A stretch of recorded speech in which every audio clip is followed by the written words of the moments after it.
आप जो तस्वीर देख पा रहे हैं वह बिहार राज्य के सहरसा जिला अंतर्गत आने वाली नोनैती ग्राम का है। मौका है पुस्तकालय उद्घाटन का। ओम हरि ओम ओम स्वस्ति न इंद्रो वृधस्वाः स्वस्ति नः लोका विश्ववेदाः स्वस्ति न साक्षो अरिष्टनेमिः स्वस्ति नो बृहस्पतिर्दधातु। क्यों खास है यह पुस्तकालय, इसे बताने से पहले इस ग्राम का एक छोटा सा परिचय आपसे करवा दूं। कोसी नदी के किनारे अवस्थित यह गांव अपने मूलतः दो द्वार, दक्षिण जहां माता सरस्वती का अति प्राचीन मंदिर है तथा उत्तर जहां भगवान शंकर का नवनिर्मित मंदिर है के कारण भव्य प्रतीत होता है। यहाँ के ग्रामीणों का कहना है कि माता सरस्वती की असीम कृपा ही रही होगी कि सरकारी तथा गैर सरकारी के सभी महत्वपूर्ण पद को इस गांव ने सुशोभित किया, चाहे वह जिला अधिकारी का पद हो या चपरासी का, डॉक्टर का पद हो या देश के सर्वोच्च तकनीकी संस्थान IIT से पास इंजीनियर का, एक कुशल CA का पद हो या किसी MNC कंपनी में किसी अधिकारी का। और जिस गांव के शिक्षक को देश के सर्वोच्च नागरिक राष्ट्रपति के द्वारा सम्मानित किया गया हो, उस गांव के संदर्भ में यह बात सार्थक भी लगती है। मगर जो गांव शिक्षा के क्षेत्र में इतना समृद्ध हो, वहां पुस्तकालय का ना होना एक प्रश्न चिन्ह है और यहाँ के युवक ने मिलकर इस प्रश्न चिन्ह को हटा दिया है। अपने सीनियर के मार्गदर्शन में यहाँ के युवाओं ने इस पुस्तकालय का निर्माण किया है जो तारीफ के योग्य है। ग्रामीणों के अनुसार अतीत में भी इस गांव में पुस्तकालय हुआ करता था, परंतु बढ़ते समय के साथ उसका बंद हो जाना गांव के लिए दुर्भाग्यपूर्ण रहा। खैर, इन युवाओं की टोली की जितनी प्रशंसा की जाए कम है, क्योंकि इनकी पहल के कारण ही यहाँ के पुस्तक प्रेमी के लिए फिर से एक सुंदर पुस्तकालय का निर्माण संभव हो पाया।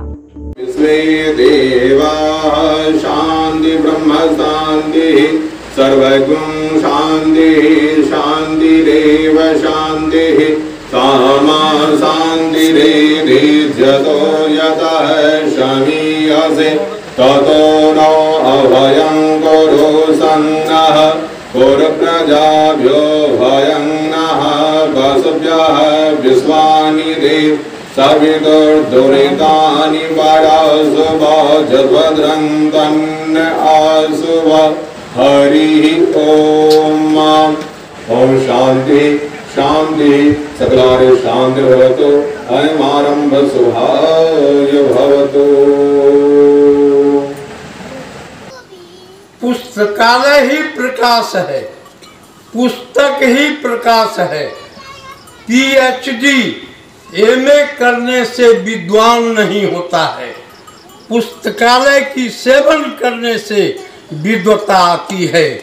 एक विषय में कोई बहुत ज़्यादा माहिर हो जाए फिर भी उसको विद्वान नहीं कहा जा सकता। एक बात कह रहा हूँ, एक राजा बीमार था, एक वैद्य गया, वो पढ़ा लिखा वैद्य गया, तो उसको कहा जो बोलो क्या इनाम लोगे, उसकी बीमारी छूट गई। तो उन्होंने क्या कहा, जो कुछ नहीं, हमको अपनी पुस्तकालय में बैठकर पढ़ने की इजाज़त दो। यही सबसे बड़ी कीर्ति है और यही सर्वोत्कृष्ट काम किया। इन युवकों ने बहुत ज़्यादा परिश्रम किया और फिर से इसको पुनर्जीवित कर दिया। जो मर गया था वो जिंदा हो गया। युवक के कारण युवकों ने जान दे दी। गांव में पढ़ा लिखा आदमी भी बैठा रहता है, अरे बाबा ताश खेलता है, शतरंज खेलता है, उसको पुस्तक नहीं मिलती है।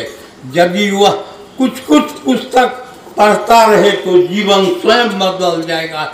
इन्हीं शब्दों के साथ मैं आशीर्वाद देता हूँ, हम लोगों से जितना बन पड़ेगा इन युवकों की मदद करूँगा और पुस्तकालय चिरजीवी हो, ये मैं कामना करता हूँ। मेरे पास बहुत सारी पुस्तकें हैं, धर्म की पुस्तकें हैं, खास करके कॉम्पिटिटिव पुस्तकें हैं, साहित्य की पुस्तकें हैं। मैं यहाँ निश्चित रूप से दूंगा। और एक बात आप लोगों से वचन देके जा रहा हूँ कि प्रतियोगिता दर्पण प्रत्येक माह जो है यहाँ जो बच्चे तैयारी करेंगे उसके लिए मैं हर एक माह उपलब्ध कराऊंगा। पुस्तकालय के माध्यम से ही विद्या का विकास होता है, मानव का विकास होता है।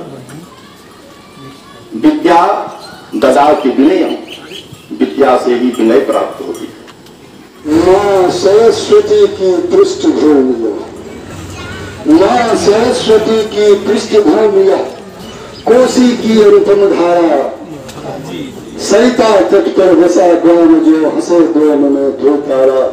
दिगंत हंस रहा आज, वो नैती करता हर सराग। पुस्तकालय के उद्घाटन में आए हुए तमाम सज्जन को धन्यवाद। और पुस्तकालय ही एक ऐसा साधन है कि सभी युवकों को आगे रास्ता प्रशस्त करें और इसको जीवित रखने के लिए सभी बुजुर्गों से मेरा आग्रह है जो इन लोगों को आशीर्वाद दें और आशीर्वाद के साथ साथ अच्छा रास्ता बताने का कोशिश करें।